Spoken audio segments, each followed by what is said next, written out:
আমার ভালো থাকার কারণ হচ্ছে চাঁদের পাহাড়, বিভূতিভূষণ বন্দ্যোপাধ্যায়।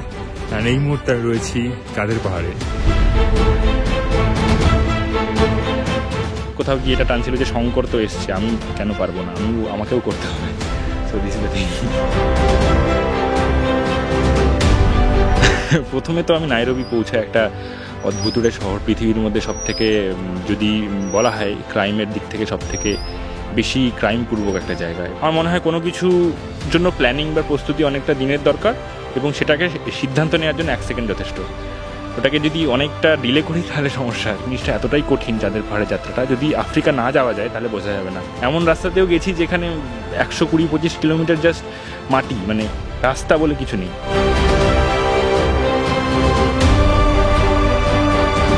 বিভূতিভূষণ বন্দ্যোপাধ্যায় না গিয়েও, আফ্রিকায় না গিয়েও যেভাবে লিখেছেন বা বলেছেন, বাস্তবে আপনি কি কি মিল পেলেন? আমরা একটা জিনিস দেখেছিলাম, দেব অভিনীত দেখলাম চাঁদের পাহাড়, সেই চাঁদের পাহাড় বিভূতিভূষণ বন্দ্যোপাধ্যায় চাঁদের পাহাড় বলতে কি পার্থক্য দেখলেন? বুনিপকে মেরে দিয়েছিল দেবদা, সেটা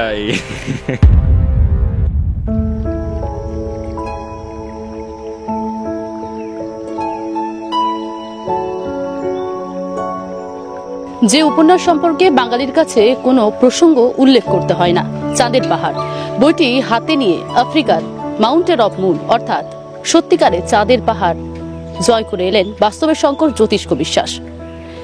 সাইকেল তার সঙ্গী, সাইকেল নিয়ে প্রথম চাঁদের পাহাড় গেলেন এই বাঙালি, এবং হাতে একটি চিরকুট, যে চিরকুটে লেখা ট্রিবিউট টু বিভূতিভূষণ বন্দ্যোপাধ্যায়। শুধু তাই নয়, তার এই যে চাঁদের পাহাড় ছুঁয়ে আসা, তা নিয়ে কতটা তার অভিজ্ঞতা হলো, বা বাস্তবের শঙ্কর অর্থাৎ জ্যোতিষ্কের এবং গল্পের শঙ্করের যে জার্নি বা যাত্রাপথ কতটা জটিল ছিল, নাকি বাস্তবের শঙ্করের যাত্রাপথ আরও বেশি জটিল ছিল, তা বিস্তারিত জানার জন্যই আমরা একেবারে জ্যোতিষ্কের বাড়ি অর্থাৎ নদিয়ার করিমপুরে এসে উপস্থিত হই। ঠিক সাক্ষাৎকার নেব, তার আগে একটা কথোপকথন চলছে সাক্ষাৎকার করার ঠিক আগের মুহূর্ত। সেই সময় জ্যোতিষ্কর মাথায় এলো যে ইন্টারভিউ বা সাক্ষাৎকারের স্থান অন্য কোথাও করা যাক, কারণ জ্যোতিষ্ককে আবার প্রকৃতি টানছে। তাই জ্যোতিষ্কের বাড়ি থেকে কিছুটা দূরত্বে তার গ্রামের বাড়ির একেবারে সামনাসামনি যে জায়গা, সেই জায়গায় ইতিমধ্যে দাঁড়িয়ে রয়েছে। আমাদের সঙ্গে রয়েছেন বাস্তবের শঙ্কর জ্যোতিষ্ক বিশ্বাস। সরাসরি কথা বলে দেব। জ্যোতিষ্ক, এই যে চাঁদের পাহাড়ের জার্নি কেমন ছিল? অসাধারণ, অপূর্ব, ভাষায় প্রকাশ করা অসম্ভব। আমি কারণ আমার এটা বহু বছরের একটা পরিকল্পিত যাত্রা। কারণ চাঁদের পাহাড় তো শুধু চাঁদের পাহাড় নয়, বিভূতিভূষণ বন্দ্যোপাধ্যায় শঙ্করকে একটা চরিত্র হিসেবে তৈরি করেছেন অবশ্যই, কিন্তু শুধু বিভূতিভূষণের লেখার কথাই যদি বলি, উনি সমস্ত চরিত্রগুলোকেই স্বাবলম্বী চরিত্র হিসেবে তৈরি করেছেন। এবং আমার কোথাও গিয়ে মনে হয় শঙ্কর একটা চরিত্র নয়, আমাদের বেঁচে থাকার রসদ, একটা হিউম্যানিটির রসদ। শঙ্কর কিন্তু কখনোই জাস্ট অ্যাডভেঞ্চারের নেশায় বা ভবঘুরিমের নেশায় বাড়ি থেকে বেরোননি। উনি বেরিয়েছিলেন কাজের সূত্রে, সেখানে অ্যাডভেঞ্চার তাকে অ্যালভারেজের সাথে টেনে নিয়ে যায়, তাকে বিভিন্ন জায়গায় টেনে নিয়ে যায়।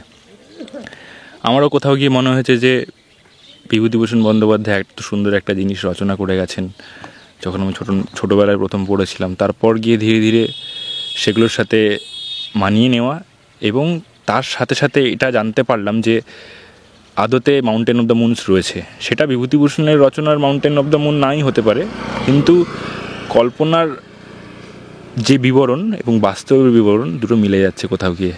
যখন আমি জানতে পারলাম তখন প্রস্তুতি শুরু, এবং সেটা প্রায় 12 থেকে 15 বছরের প্রস্তুতি, এবং সেই প্রস্তুতি থেকে কোথাও গিয়ে আমার ভিতর এই অনুভূতিটা জাগলো যে আমি এটা করতে পারি, এবং সেই জন্যই ছুটে যাওয়া চাঁদের পাহাড়ের কাছে। This is it.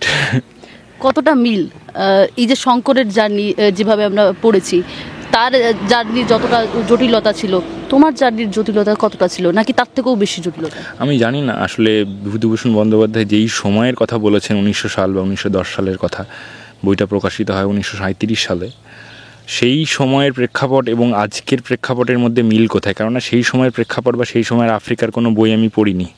সেই সময় প্রচুর এক্সপ্লোরাররা গেছেন, প্রচুর মানুষজন ভ্রমণে গেছেন, কিন্তু আজকে আমি গিয়ে দেখলাম ইন্টারনেটে আফ্রিকা এবং বাস্তবের আফ্রিকার মধ্যে হিউজ এবং বিস্তর ফারাক রয়েছে। আমি কম্পেয়ার করতে চাই না কোনো কিছু, এটা আমার নিজস্ব যাত্রা ছিল এবং আমার দেখার ইচ্ছে ছিল যে চাঁদের পাহাড়ের জায়গাগুলো আদতে কেমন, এই যে মোম্বাসা রেলওয়ে স্টেশন কেমন, বা শঙ্কর যে স্টেশনে কাজ করতো সেই স্টেশনটা কেমন, সেটা খুঁজে পাওয়া গেল। সাভোর মানুষখেকো সিংহের জায়গাটা কেমন, সিংহের বিচরণভূমি কেমন, কিসুমু জায়গাটা কেমন, ভিক্টোরিয়া লজ কেমন, বাউলডিনিও লেঙ্গাই কেমন, এই সময়ের এই সমস্ত কিছুর ইচ্ছেই আমাকে কোথাও গিয়ে আফ্রিকা টেনে নিয়ে যায়। কি দেখলে প্রথমে গিয়ে, কি দেখলেন?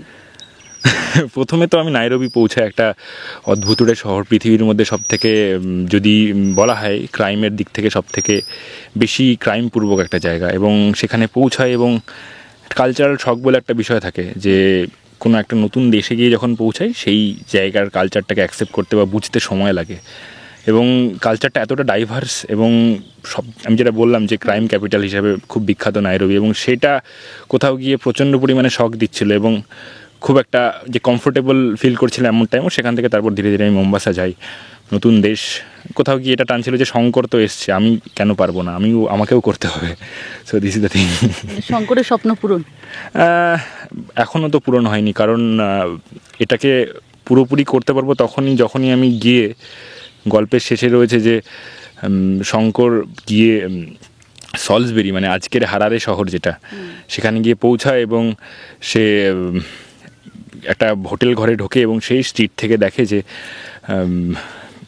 ভারতীয় কফি পেয়ালায় কফি ঘর বা টুকটুক করে ঘন্টা বাজছে, মোটর গাড়ি যাচ্ছে সমস্ত, সেই সময়ের কথা। তখন যখন পৌঁছাবো ওখানে গিয়ে সমস্ত জার্নিটা কমপ্লিট করে, তখন গিয়ে হয়তো সম্পূর্ণটা কিছুটা হলেও পূরণ হবে। মানে আসলে কল্পনা এবং বাস্তব পুরোপুরি কখনোই একই রেখায় আসে না, দুটো দুরকম। এটা আমার নিজস্ব যাত্রা, কারোর যাত্রাকে অসম্মান করা বা কপি করা বা হুবহু সেটাকে ফলো করার প্রথমত আমার কাছে রসদও নেই, এবং দ্বিতীয়ত আমি চাই না যে জিনিসটা পুরোপুরি সম্ভব হোক, কারণ ওই কল্পনা আর বাস্তব একসাথে মিশে গেলে জিনিসটা আমার মনে হয় যারা যাদের ভার ভবিষ্যতে পড়বে তাদের পক্ষে বিষয়টা মানতে অসুবিধা হবে কোথাও গিয়ে, যে সম্ভব জিনিসটা আসলে তো সম্ভব নয়, কারণ না জিনিসটা এতটাই কঠিন। চাঁদের পাহাড়ের যাত্রাটা যদি আফ্রিকা না যাওয়া যায় তাহলে বোঝা যাবে না, কেননা যাওয়ার আগে যেটা দেখেছিলাম পৌঁছে গিয়ে দেখছি পুরোপুরি বিষয়টা আলাদা। বিভূতিভূষণ বন্দ্যোপাধ্যায় না গিয়েও, আফ্রিকায় না গিয়েও যেভাবে লিখেছেন বা বলেছেন, বাস্তবে আপনি কি কি মিল পেলেন? রুইনজরি পর্বতমালার কথাই যদি বলি, মানে উনি যেভাবে বর্ণনা করেছেন রুইনজরি পর্বতমালাকে, মানে আমি ক্যাম্পে রয়েছি এবং চাঁদের পাহাড় বইটা বের করে আমি দুপুরবেলায় পড়ছি এবং দেখছি, আমার কোথাও গিয়ে মনে হচ্ছে যে এটা কি সম্ভব, মানে এটা কিভাবে সম্ভব। মানে একটা মানুষ আজ থেকে প্রায় 130 বছর আগে ধরে নেওয়া যেতে পারে, হ্যাঁ 100 বছর আগে প্রায় একটা বই লিখেছেন এবং সেই বইটা হুবহু রুইনজরি পর্বতমালাকে বর্ণনা করছে। সেটা রুইনজরি মানে চাঁদের পাহাড়ের বাস্তব রূপ না হলেও বনানী, গাছপালা, মানুষজন, স্টেশন, রেলওয়ে হেডকোয়ার্টার, মানে শঙ্করের সেই মানুষখেকো সিংহের ভয়, মানে সব মিলিয়ে একটা মানে কীভাবে বলবো, মানে বোঝানো খুব মুশকিল অ্যাকচুয়ালি। মানে এত কিছু একসাথে, আফ্রিকাতে এত কিছু রয়েছে। শুধু যে শঙ্করের যাত্রা তো এমনটা না, আমার নিজের যাত্রাও ছিল, প্রচুর জায়গা দেখেছি, ন্যাশনাল পার্কসে গেছি বিভিন্ন রকমের, যেগুলো শঙ্কর বাস্তবে পেয়েছে, মানে শঙ্কর যেগুলো নিজের চোখে দেখেছে সেটা আমি হয়তো ন্যাশনাল পার্কে গিয়ে দেখেছি, কারণ আজকের দিনে অনেক রেস্ট্রিকশনস চলে এসছে, সেগুলো প্রপারলি ওয়েতে ভিজিট করতে হয়। মানে কল্পনা থেকে বাস্তবের মধ্যে বিস্তর ফারাক তো রয়েছে, কিন্তু বিভূতিভূষণ একদমই মিথ্যে নয়, মানে উনি যেভাবে বর্ণনা করেছেন হুবহু মিলে গেছে। আচ্ছা, আপনি তো বললেন 10-12 বছর ধরে, আপনি 10-11 বছর ধরে আপনি ভাবছিলেন যে যাবেন, একটা পরিকল্পনা ছিল। আপনি জার্নিটা শুরু কখন করলেন, মানে ঠিক করলেন যে আমি যাবই, এই চিন্তাধারাটা কখন এলো? আপনি আপনার যাত্রাপথটা যদি বলেন। আমি ট্রেক করাই, তো সেই করতে করতেই এই জুন মাসের শেষেই, জুনের শেষেই আমি অন্নপূর্ণা বেস ক্যাম্প যাই একটা গ্রুপকে নিয়ে, এবং যেদিন অন্নপূর্ণা বেস ক্যাম্প পৌঁছাই আমি হঠাৎ করে অন্নপূর্ণার দিকে এভাবে তাকিয়ে আছি এবং ভাবছি, হঠাৎ করে আমার মাথার ভিতর ভাবলাম যে এটা তো সময় এখন আফ্রিকা যাওয়ার, এবং আমি তো সমস্ত কিছু প্রস্তুতি নিয়ে রেখেছি, তাহলে কি যাওয়া যেতে পারে? আমি অন্নপূর্ণা দিকে এরকমভাবে তাকালাম, তুমি কি বলো, আমার যাওয়া উচিত? আমি জানি না, কেউ তো কোনো কথা বলে না এইভাবে, মানে এটা জাস্ট একটা বিশ্বাস বা একটা কি বলবো, বিলিভ যে যাই। হ্যাঁ, তখনই ওখানে বসেই অন্নপূর্ণা বেস ক্যাম্পে বসেই প্লেনের টিকিট কাটা, এবং ভিসাও ততক্ষণ অ্যাপ্লাই করা হয়নি। তো এইভাবে প্রস্তুতি নিয়ে হঠাৎ করেই যে হ্যাঁ মানে এবার করতে হবে, মানে এবার সময় চলে এসছে আর কি। মানে আমার মনে হয় কোনো কিছু জন্য প্ল্যানিং বা প্রস্তুতি অনেকটা দিনের দরকার, এবং সেটাকে সিদ্ধান্ত নেওয়ার জন্য 1 সেকেন্ড যথেষ্ট। ওটাকে যদি অনেকটা ডিলে করি তাহলে সমস্যা আর কি। এই যে তুমি যখন এখানে আসলে 1 সেকেন্ডের সিদ্ধান্তেই কিন্তু আমরা এসেছি। আমরা যদি ভাবতে থাকতাম এতক্ষণ আমরা ঘরেই বসে থাকতাম। তো দিস ইজ দ্য থিং। আচ্ছা, এখানকার যে ওয়েদার বা এখানে একটা অন্য ভিন্ন দেশ, আফ্রিকাটা ভিন্ন দেশে যাওয়া হচ্ছে, সেখানে গিয়ে সেখানকার কথাবার্তা, পরিবেশ সব কিছু একটা মানিয়ে নেওয়া, সেক্ষেত্রে সাইকেল নিয়ে যাওয়ার এই চিন্তা ভাবনাটা কীভাবে এসেছিল? সাইকেল চালাতে আমার খুব ভালো লাগে, এবং সাইকেল একটা ওয়ে অফ ট্রাভেলিং। শঙ্করের যদি কথাই বলি, শঙ্কর যেই সময় গেছিলেন সেই সময় হয়তো সাইকেল ছিল না, বা সেই সময় হয়তো যাতায়াতের মাধ্যমটা অন্যরকম ছিল। আমার কাছে সাইকেল রয়েছে, আমি সাইকেল চালাতে ভালোবাসি, এবং at the same time cycle একটা ইকো ফ্রেন্ডলি যানবাহন, একটা ইকো ফ্রেন্ডলি বাহন, যেটা যে কোনো জায়গায় যেতে পারে, যে কোনো পরিস্থিতিতে যেতে পারে। এবং কোথাও গিয়ে মনে হয় যে মাটির সাথে থাকতে গেলে না সাইকেল চালানো বা হেঁটে চলা এই দুটো প্রয়োজন, এবং শঙ্কর মাটির মানুষ। আমার কাছে এই অপশানটা রয়েছে ওয়ে অফ ট্রান্সপোর্টেশন হিসেবে, এবং সাইকেল কোথাও গিয়ে প্রচুর আরও মানুষের সাথে পরিচয় করায়। এবং সাইকেলিংয়ের অভিজ্ঞতা থেকে যদি বলি, আজ অবধি ভারতবর্ষ বা এশিয়ার বিভিন্ন দেশের কথাই যদি বলি, সেখানে গিয়ে আমার কোনো দিন সাইকেল নিয়ে অসুবিধায় পড়তে হয়নি। কারণ সাইকেল জিনিসটা দেখলেই মানুষজনের মধ্যে হয়তো একটা অদ্ভুত ভালোবাসার সৃষ্টি হয়, যেটা আমরা ছোটোবেলাতে সবাই সাইকেল চালাই। কেউ যদি খারাপ ইন্টেনশন নিয়েও আমার দিকে এগিয়ে আসে, আমার মনে হয় কোথাও গিয়ে সাইকেল দেখে সে একটা আনন্দের সহিত বন্ধুত্বপূর্ণ সম্পর্ক স্থাপন করে। আর ইকো ফ্রেন্ডলি, নিজের ইচ্ছে মতো জিনিসপত্র নিয়ে যাওয়া যায়।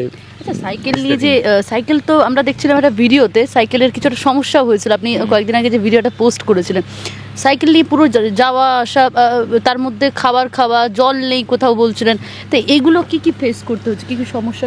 আসলে মানে যেটা বলছিলাম প্রথমে, আফ্রিকা ইন্টারনেটে আমরা একরকম দেখি, বাস্তবে একদমই না। কিছু কিছু জায়গা রয়েছে একদম যেগুলো মানুষের নাগালের মধ্যে থাকে, এবং তার জন্য সেই জায়গাগুলোতে প্রচুর পরিমাণে জিনিসপত্রের অ্যাভেলেবিলিটি রয়েছে। এবং আমি তো পুরোটাই যাত্রা করছি একটা জায়গা থেকে আরেকটা জায়গায়, মাঝখানে হয়তো কোনো জায়গা নেই, সেখানে ট্যুরিস্ট যায় না হয়তো, সেখানে জলের ব্যবস্থা নেই, খুব স্বাভাবিকভাবে আমাকে হয়তো জল ক্যারি করতে হতো। বা এরকম অনেক জায়গা ছিল যেখানে রাস্তাঘাট একদম নেই। এবার কি সাইকেলের একটা কি বলবো ক্যাপাবিলিটি থাকে বা একটা ক্ষমতা থাকে, সেই ক্ষমতার বাইরে আফ্রিকা। মানে আমার সাইকেলটাও সেটা মানে গিভ আপ করে দিয়েছে যে না, এই রাস্তা আমার জন্য নয়। এমন রাস্তাতেও গেছি যেখানে 120-25 কিলোমিটার জাস্ট মাটি, মানে রাস্তা বলে কিছু নেই। তো তার জন্যই হয়তো সাইকেল সহ্য ক্ষমতাটা নিতে পারেনি। আর এবং হ্যাঁ, জল নেই, দিস ইজ অ্যাডভেঞ্চার। খাবার দাবার কি খাচ্ছিলেন ওখানে? লোকাল মানুষজনের বাড়িতে প্রচুরবার থেকেছি। কলা উগান্ডার প্রধান খাদ্য, কলা খেয়ে কাটিয়েছি প্রচুর দিন। তাছাড়া বাড়ি থেকে ভাত চাল নিয়ে যাওয়া হয়েছিল, সেগুলো মাঝে মধ্যে বানিয়ে নেওয়া, লোকাল মানুষের সাথে থাকা, তাদের খাওয়া দাওয়ার খাওয়া। ওখানে প্রচুর মাংস খায়, আমি যেটা খাই না। তো স্বাভাবিকভাবেই আমি বেশ কিছু সপ্তাহ বা বলতে পারি, যখন তানজানিয়া ঢুকেছিলাম, ওয়েস্ট দিকটা একদমই ফাঁকা জায়গা, ওই জায়গাটা অনাহারে ছিলাম প্রায়, তার জন্য আমি শরীর খারাপ হয়ে যায় অনেকটা সময়। এইভাবেই চলেছে, মানে মানুষজন, নিজের খাবার, দোকানপাট, এইভাবে।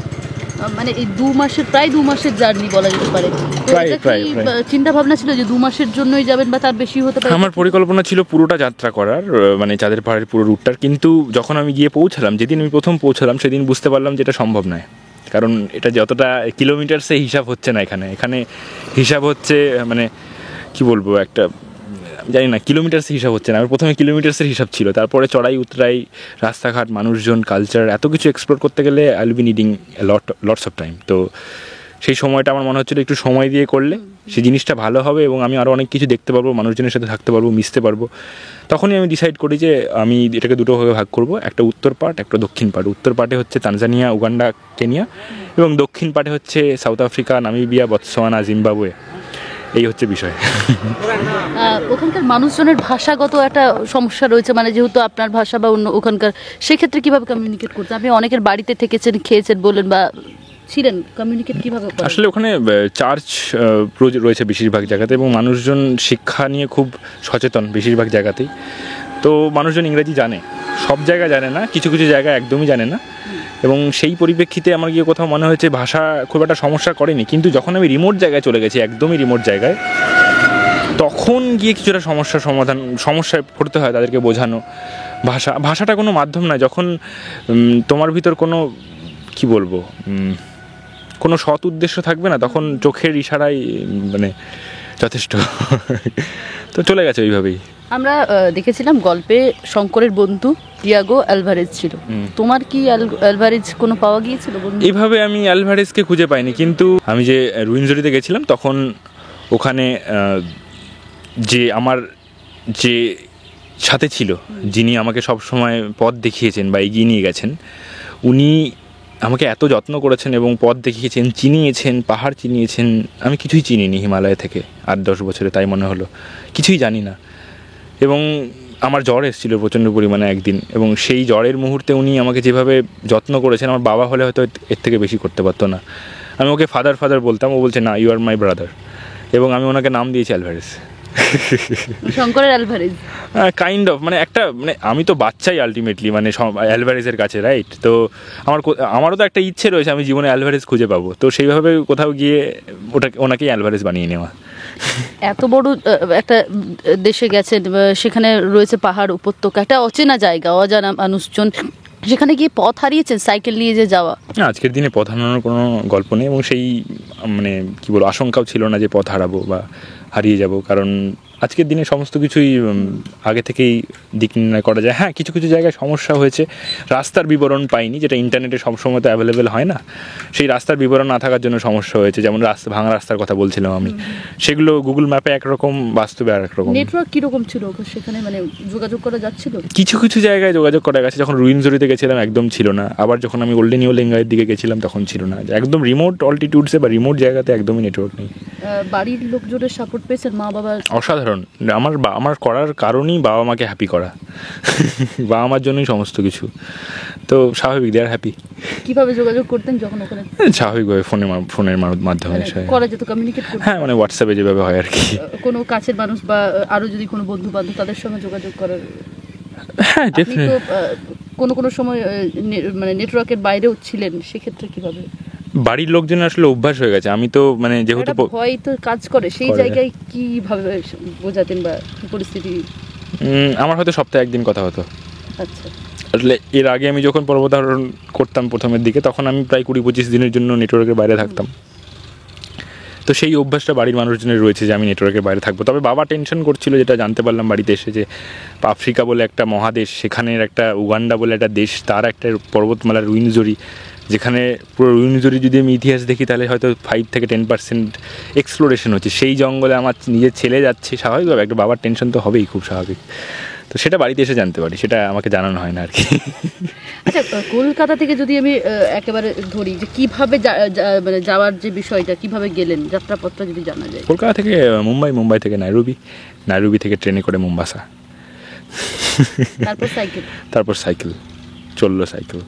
আচ্ছা, একটা বিতর্ক বারে বারে উঠে আসে এবং বিভিন্ন রকম প্রশ্ন উঠতে থাকে, যেখানে বলা হয় যে মাউন্টেন অফ মুন আর বিভূতিভূষণ বন্দ্যোপাধ্যায় যে চাঁদের পাহাড়, তা নিয়ে যথেষ্ট একটা বিতর্ক শোনা যায়, যেখানে বলা হয় যে রুইনজরি বিভূতিভূষণ বন্দ্যোপাধ্যায় যে চাঁদের পাহাড় নয়, বরং সেটি রিক্টার বেল্ট যে পর্বতমালা রয়েছে সেটি নিয়ে গুলিয়ে ফেলা হয়। এটা নিয়ে আপনার কি মতামত?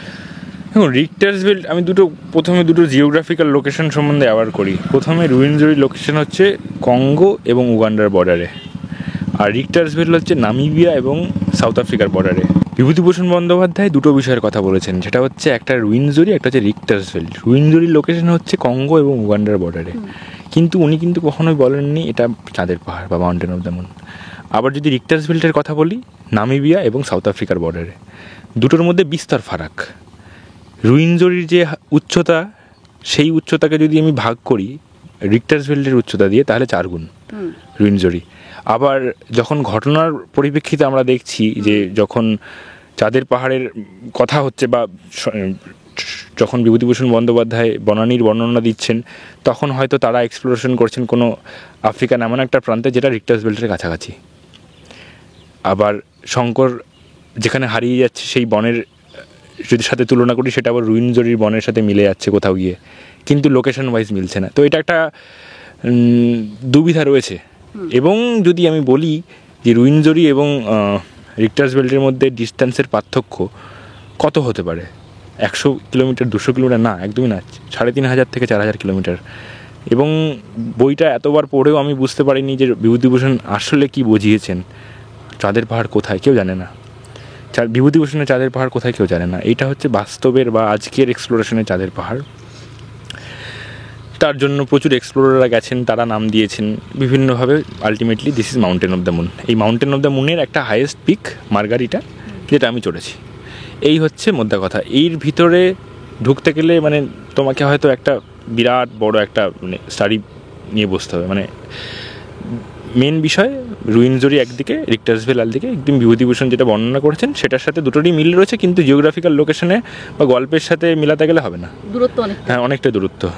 আচ্ছা, অনেক বন্যপ্রাণ রয়েছে, কোনো কি বন্যপ্রাণী দেখা গিয়েছে? বুনিপ নিয়ে অনেক প্রশ্ন উঠেছে। হ্যাঁ, বুনিপের ব্যাপারটা আমি জানি না। এই অধ্যায়ে আমি বুনিপ নিয়ে কিছু বলতে পারবো না যতদিন না আমি সলিসবেরি বা বুলামায় শহর পৌঁছাবো। তো সেটা সময় লাগবে আমার সেটা সম্বন্ধে ধারণা তৈরি করতে গেলে, সেটা আমি পরবর্তীকালে বলতে পারবো। সো জঙ্গলের যদি কথা বলি বা অ্যানিমেলসের যদি কথা বলি, তাহলে আমি দুটো ন্যাশনাল পার্ক গেছিলাম, একটা চ্যাম্বোসেলি আর একটা হচ্ছে ওরঙ্গোরো। ওরঙ্গোরো পৃথিবীর সব থেকে বড় জ্বালামুখ ধ্বংস হয়ে তৈরি হওয়া। সেখানে হাতি, গন্ডার, সিংহ, চিতা, আরও যা থাকে সমস্ত কিছু দেখেছি। আরও প্রচুর পাখি দেখেছি রাস্তাঘাটে, পাখি, পশু, জিরাফ, জেব্রা, অসাধারণ প্রচুর পরিমাণে দেখেছি, মানে অগণিত। মানে সাইকেলিং করতে করতে দেখেছি। আমি প্রচুর ন্যাশনাল পার্কের করিডরের মধ্যে দিয়ে যাচ্ছিলাম। আমি একদম কাছ থেকে কুইন এলিজাবেথ ন্যাশনাল পার্ক বলে একটা ন্যাশনাল পার্ক রয়েছে, তার করিডর দিয়ে যাচ্ছিলাম এবং 4টে বা 3টে হাতি প্রায় এখান থেকে প্রায় 100 মিটারের ডিস্টেন্সে হবে দাঁড়িয়েছিল, এবং আমি খুব সুন্দর করে দাঁড়ালাম, ছবি তুললাম, এগিয়ে গেলাম, কিছুই বললো না।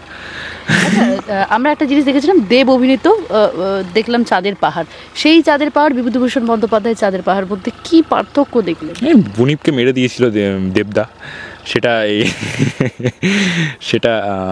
সেটা এই গল্পে তো নেই। গল্পে বুনিপ একটা কাল্পনিক প্রাণী, হয়তো কাল্পনিক প্রাণী। আমি এটা সম্বন্ধে কোনো কিছুই মানে পুরোপুরি বলতে পারি না যে আদতে বুনিপ কী জিনিস বা বুনিপের অস্তিত্ব কথা। তবে হ্যাঁ, ওকাপি বলে একটা জানোয়ার রয়েছে, সেটা অ্যালভারেজ উল্লেখ করে, যেটাকে দেখা যায় 1900 সালে, এরকমভাবে উল্লেখ করে। তো ওকাপির ঘটনা শুনেছি, ওকাপি দেখা গেছে উইন্ডসরির জঙ্গলে, বাট খুব হয়তো যারা সারা জীবনে গেছে তারা হয়তো 16-20 বছরে একবারই হয়তো দেখেছে ওকাপি, এবং সেটা একবারের জন্য হয়তো কিছুটা আবছায়াভাবে। ওকাপির ব্যাপারটা স্পষ্ট, বুনিপ আমি জানি না। আচ্ছা, একটা বিষয়, সেখানকার মানুষজন বা এমন কিছু মুহূর্ত যেটা সারা জীবন স্মৃতির পাতায় থেকে যাবে, বা এমন কিছু মুহূর্ত বা কাটিয়ে এসেছো, কি মুহূর্ত ক্যাপচার করেছো?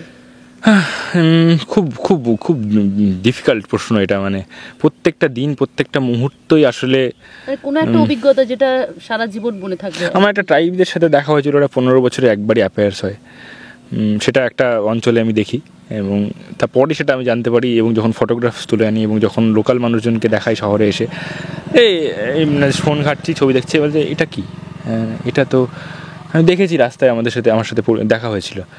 হ্যাঁ, বলছে আমি এত বছর ধরে তানজানিয়াতে আছি, আমার কিন্তু কোনোদিন দেখিনি, আমি ভাগ্য না, তুমি এটা তোমার ট্রিপে সব থেকে বেস্ট পাও না। ওই লোকটা বলেছে, মানুষটা বলেছে, আমার মনে হয় সেটাই। একটা এলাকার প্রধানের সঙ্গে দেখেছিলাম, একটা সামাজিক মাধ্যমে একটা পোস্ট আমরা দেখেছিলাম, সেখানকার মানুষজন কিরকম?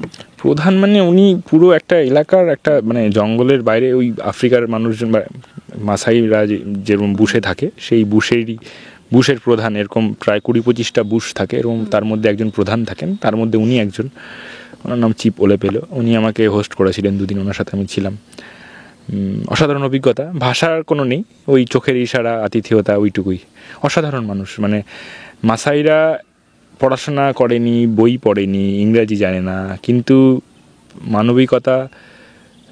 মানবিকতার থেকেও কি বলবো, ভাষার ঊর্ধ্বে আমার কিছু বলতে পারবো না। যে তারা আসলে প্রকৃতির সাথে থাকে, তো এত কঠিন একটা অল্টিটিউডে, কঠিন একটা পরিবেশে থাকে, তো তাই এত নমনীয় হয়ে গেছে, তাই মনে হয় আমার। এই জন্য আমার মনে হয় বারবার নেচারের কাছে ফিরে যায়, এবং ফিরে গেলে হয়তো আমি মানুষ হতে পারবো। যে কারণে আজকে আমাদের ইন্টারভিউটা একেবারে প্রকৃতির মাঝে নেওয়া বলা যেতে পারে, কারণ ঘরের ভিতর আমার মনে হয় দম বন্ধ লাগে, কেননা দূর দিগন্ত দেখা যায় না, এবং আমাদের কল্পনা এবং বাস্তবকে মেলানো খুব কঠিন হয়ে যায়। ওখানে কি কি খাবার ট্রাই করেছিলেন? ওখানকার মানুষজন, উগালি বলে একটা খাবার রয়েছে, খুব কমন, চাল গুঁড়ো করে বানানো হয়, ওই উগালি, আর লোকাল মানুষজনের যা খাবার দাবার হয়, ওরা মাংস খায়, আমি খাই না, আমি শাক পাতা খেয়েই বেঁচেছিলাম বিগত 1.5 মাস। শারীরিক তো একটা অসুবিধার মধ্যে ছিলেন, মানে অস্বস্তি বা শরীর খারাপও হয়েছিল। অবশ্যই হয়েছে, এবং তার কারণ রয়েছে দুটো। সেটা হচ্ছে যে আমি যেটা বুঝতে পারলাম, প্রথমত ডিফারেন্ট অল্টিটিউড এবং খাওয়া দাওয়া ঠিক মতো না হয়েছে।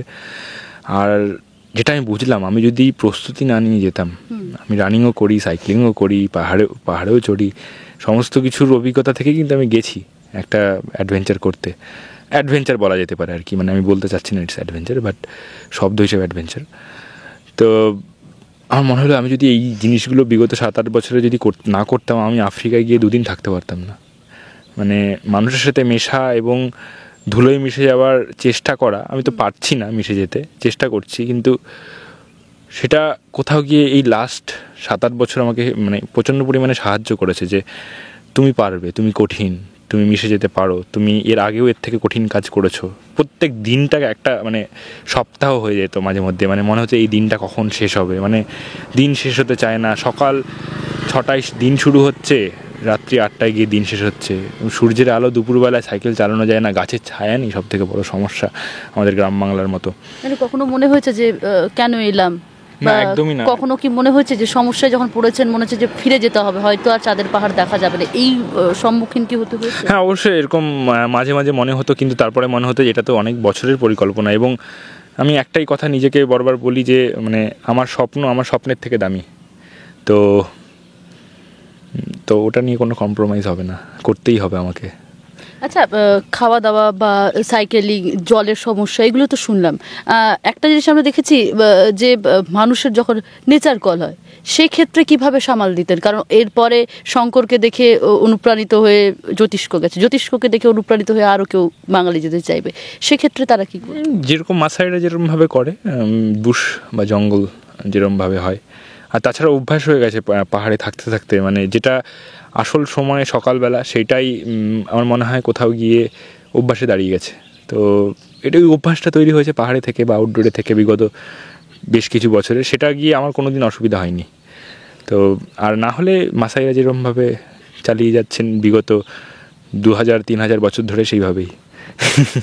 মানে সেখানে গিয়ে সেখানকার মানুষজনের সঙ্গে মিশে যাওয়া একেবারে। হ্যাঁ, একদমই তাই, মিশে যেতে হবে, না হলে আলাদা হয়ে যাবে। তো তুমি মানে কি করে মিশবে, কি করে জানবে যে মানুষজন কি করে বুঝবে যে তুমিও তাদের বংশদূত? তার জন্য মিশে যেতে হবে। আমরা দেখেছিলাম শঙ্করকে বন্দুক রাখতে, এবং সেখানে গিয়ে আফ্রিকায় গিয়ে কখনো তো মনে হতে বন্য প্রাণ রয়েছে, বা সেখানকার কিভাবে এই যে এত সাইকেলিং করা জার্নি রয়েছে, কোথাও গিয়ে যদি সমস্যার সম্মুখীন হতে হয়, কোনো কি অস্ত্র রাখা হয়েছিল বা কোনো বন্দুক কি ছিল? আসলে আমার নিজের তো কোনো মূল্য নেই আসলে, সেভাবে দেখতে গেলে আমার কাছে কি আছে দেওয়ার মতো? কারো যদি সাইকেল প্রয়োজন হতো সে নিয়ে যেত, আমি কি করতাম? এই মুহূর্তে দাঁড়িয়ে সেই মুহূর্তে হয়তো কি মনে হতো, আমাকে এটা করতে হবে, সম্পন্ন করতে হবে। একটা জায়গায় আমার এরকম মনে হয়েছে সাইকেল খারাপ হয়েছে, সাইকেলটা আমি রেখে আমি হেঁটে যাবো, এরকম আমার মনে হয়েছিল। তারপর যাই হোক, নিজের অভিজ্ঞতার দরুন আমি সাইকেলটা ঠিক করি। আমার কোথাও গিয়ে মনে হয়নি যে কেউ যদি কিছু নিয়ে নেয় বা কেউ যদি আক্রমণ করে, আমি তাকে মুক্ত হস্তে দান করব। সে করছে, তার পিছনে নিশ্চয়ই কোনো কারণ রয়েছে। হ্যাঁ, সে যাতে আমার ক্ষতি না করে সেটার একটা ইচ্ছে বা সেটার একটা মানসিকতা থাকে, সেটাকে আটকানোর। কারণ আমার মা অপেক্ষা করছে, বাবা অপেক্ষা করছে বাড়িতে ফেরার সুস্থভাবে। আমি ফিরলেই হবে, সাইকেল না ফিরলেও চলবে, সাইকেল বা জিনিসপত্র না ফিরলেও চলবে। কেননা টাকার মূল্য বা জিনিসপত্রের মূল্য থেকে যেটা মেইন মূল্য, সেটা হচ্ছে স্বপ্ন পূরণের মূল্য, এবং একটা ছেলে হিসেবে মূল্য বা একটা মায়ের মূল্য, মায়ের কোলে ফেরার মূল্য অনেক বেশি। তো ওটা নিয়ে কোনো দিনই ভাবিনি আমি। যদি কেউ কিছু চাইতো আমি দিয়ে দিতাম। আবার কবে বেরিয়ে পড়বেন? আমি তাড়াতাড়ি চেষ্টা করব, খুব তাড়াতাড়ি, যত তাড়াতাড়ি সম্ভব হয় যাওয়ার, খুবই তাড়াতাড়ি। বিভূতিভূষণ বন্দ্যোপাধ্যায়ের যে চাঁদের পাহাড়, যে স্বপ্ন, সেই ইচ্ছে কোথাও গিয়ে পূরণ করা, এবং এখনও বাকি রয়েছে যাওয়া, আবারও যাওয়া হবে। একেবারে যেমনটা বলছিলাম, শঙ্করকে দেখে আপনি অনুপ্রাণিত হয়ে গেছেন। আপনি জ্যোতিষ্কবাবু, আপনাকে দেখে আরও বাঙালিরা অনুপ্রাণিত হয়ে যেতে চাইবে বা যাবে, তাদের জন্য কি ছোট্ট মানে টিপস দেবেন? ওই তো বিভূতিভূষণ তো শিখিয়ে গেছে, আমার কিছু বলার নেই, স্বাবলম্বী হতে হবে। এটাই আসল উত্তর। স্বাবলম্বী না হলে অ্যাডভেঞ্চার হয় না। তেনজিং নোরগেও নিজের বাড়িতে বাবা মাকে ঘর বানিয়ে দিয়ে তারপর এভারেস্ট ক্লাইম্ব করতে গেছিলেন। শঙ্করও কিন্তু নিজের মায়ের দুঃখ বা বাবার শরীর খারাপকে সহায়তার জন্যই কিন্তু আফ্রিকা পাড়ি দেন। অর্থের অভাবকে অর্থ পূরণের জন্য কিন্তু পাড়ি দেন। এমনটা নয় যে এদিক ওদিক থেকে টাকা নিয়ে বা ধার করে সাহায্য নিয়ে গেছিলেন। আমার মনে হয় অ্যাডভেঞ্চার এরকমই হওয়া উচিত। বিভূতিভূষণ বলে গেছেন, আমার কিছু বলার নেই। সরাসরি কথা বলে নিলাম জ্যোতিষ্ক বিশ্বাসের সঙ্গে। চাঁদের পাহাড়ের জার্নি অর্থাৎ যাত্রাপথ আবারও শুরু হবে, সরাসরি জানিয়ে দিলেন বাংলা হান্টের ক্যামেরায় অভিজিতের সঙ্গে শোভনের রিপোর্ট, বাংলা হান্ট, করিমপুর। আরো ভালো ভালো খবর দেখতে সাবস্ক্রাইব করুন বাংলা হান্টের ইউটিউব চ্যানেল।